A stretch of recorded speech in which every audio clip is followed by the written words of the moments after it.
Olá a todos, aqui é o professor Cláudio e hoje eu trago a nossa reflexão uma ideia que aparece na filosofia de um pensador austríaco chamado Ludwig Wittgenstein. Wittgenstein é um filósofo que nasce no final do século XIX, em 1889, em Viena, e vai morrer no século seguinte, em 1951. E o tema central, o objeto principal da filosofia de Wittgenstein é a linguagem. A linguagem é o objeto central de sua filosofia. Cabe à filosofia, segundo Wittgenstein, esclarecer, pensar, se debruçar sobre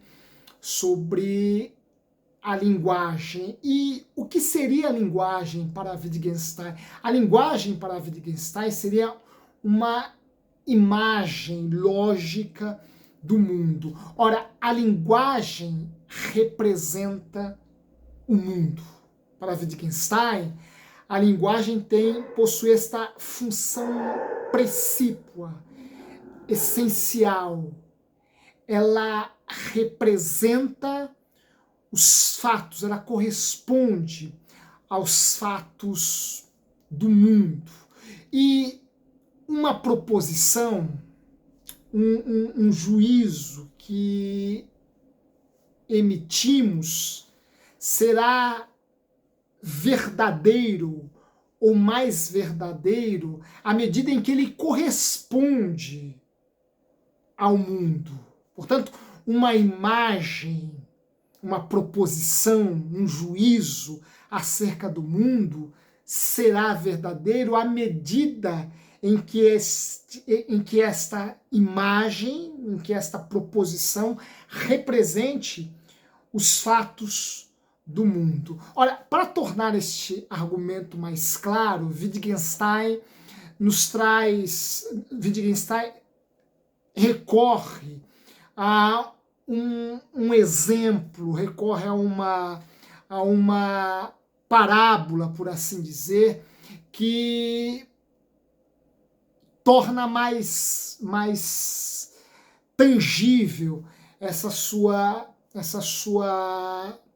argumentação.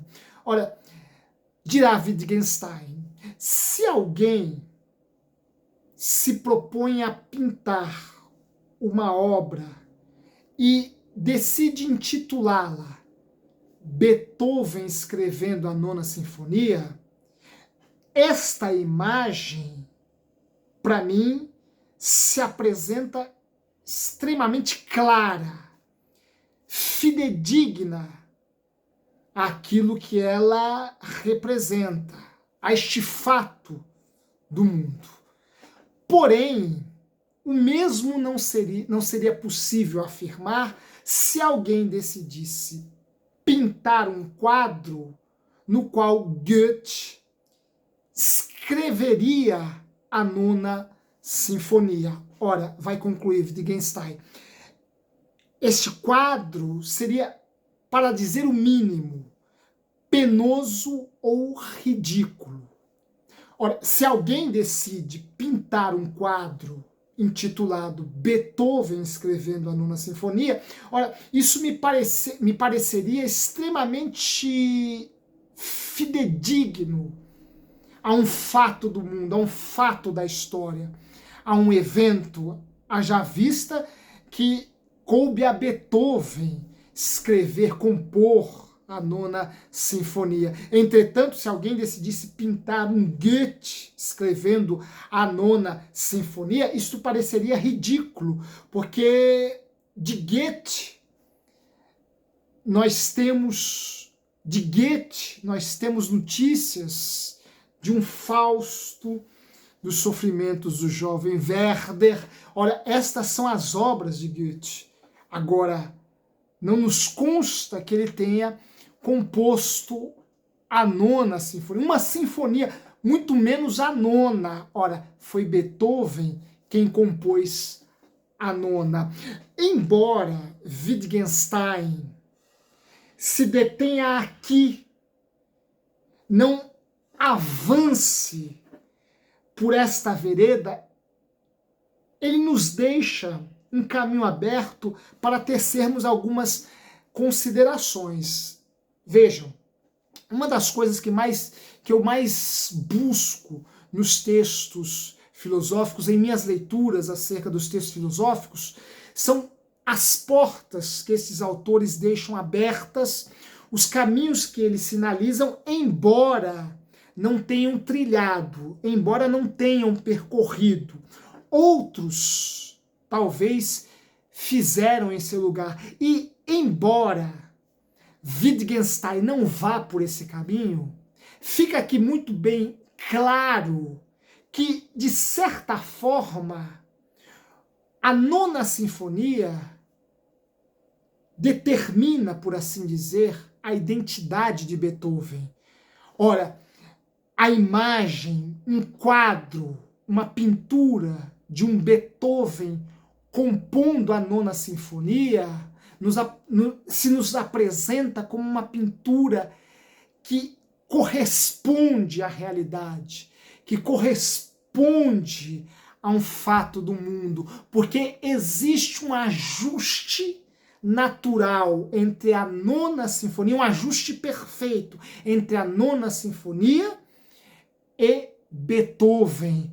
Beethoven foi o seu autor, Beethoven foi o seu compositor, e nós podemos chegar à identidade de Beethoven a partir da nona sinfonia. Nós podemos reconhecê-lo a partir da nona sinfonia. De certa forma, o caminho que Wittgenstein nos sinaliza, nos apresenta, embora antes dele Hegel também já tivesse apontado este caminho e trilhado em boa parte, aqui em Wittgenstein é possível encontrarmos esta passagem, este esboço, este pequeno mapa que nos leva a afirmar que a obra de um homem determina quem ele é. Ora, por meio da obra de um homem, nós podemos mensurar a sua grandeza, nós podemos identificá-lo e mensurar a sua grandeza. Ora, a nona sinfonia está perfeitamente ajustada a Beethoven, assim como o Fausto e os sofrimentos do jovem Werther estão perfeitamente ajustados, intimamente ajustados a Goethe. Por meio das obras, nós podemos identificar o homem e mensurar a sua grandeza ou a sua pequeneza, a sua sublimidade, a sua genialidade ou a sua mediocridade.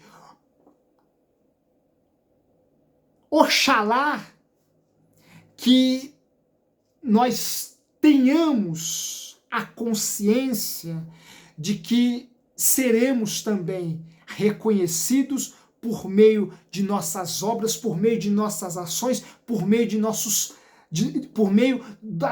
nossas realizações.